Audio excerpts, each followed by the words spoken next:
యావత్ మానవాళి రక్షణకై రక్షకుడైన యేసుక్రీస్తు జన్మించాడని, ఆయన జన్మించిన రోజున ప్రపంచమంతా క్రిస్మస్ పండుగను జరుపుకుంటారని సంఘ కాపరి జోసెఫ్ ఎల్చురి తెలిపారు. కొత్త కాకినాడలో గల క్రైస్ట్ గాస్పల్ చర్చ్లో క్రిస్మస్ వేడుకలు ఘనంగా నిర్వహించారు.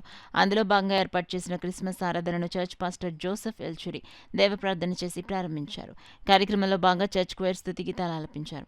క్రిస్మస్ ఆరాధనలో భాగంగా చర్చ్ పాస్టర్ ఎల్చురి జోసెఫ్ వాక్య పరిచర్య చేసి దైవ సందేశం అందించారు. ప్రజలందరికీ చర్చ సభ్యులకు క్రిస్మస్ శుభాకాంక్షలు తెలియజేసి క్రిస్మస్ కేక్ కట్ చేసి చర్చ సభ్యులకు అందించారు. ఈ సందర్భంగా పాస్టర్ జోసెఫ్ మీడియాతో మాట్లాడారు. ఈ కార్యక్రమంలో పెద్ద సంఖ్యలో చర్చ సభ్యులు, మహిళలు, విశ్వాసులు పాల్గొన్నారు. అనంతరం చర్చ సభ్యులకు ఆత్మీయ విందు అందించారు.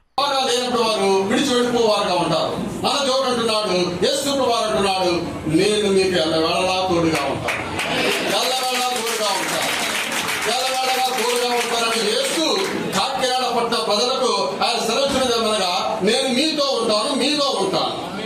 ఆయన మనలో ఉండివాడై ఉన్నాడు. ఏమే ఆయన మనలో ఉన్నట్లయితే ఆయన ఆకృతి, ఆయన క్యారెక్టర్ మనం కలిగిన వారిగా ఉంటాం. ఆయన క్యారెక్టర్ ఏమిటండి? ఆయన ఆకృతి ఏమిటి? ప్రేమ, కరుణ, కనికరము. అది ఆయనలో ఉన్నది. ఆయన మనలోకి వచ్చినట్లయితే ఆ ప్రేమ, కనికరము కలిగిన వారిగా మనం ఉంటాము. ప్రేమను చూపించే వారిగా మనం ఉంటాము. లోకానికి మనం ఎప్పుడైతే లోకానికి ప్రేమను చూపిస్తామో, కనికరాన్ని చూపిస్తామో, వారందరూ కూడా తెలుసుకుంటారు దేవుడు ప్రేమమయుడని, దేవుడు కనికరం కలవాడని ఈ లోకంలో ప్రజలందరూ కూడా తెలుసుకుంటారు. కాబట్టి ఈ క్రిస్మస్ సమయము లేకపోతే Christmas season, there is a reason for the season.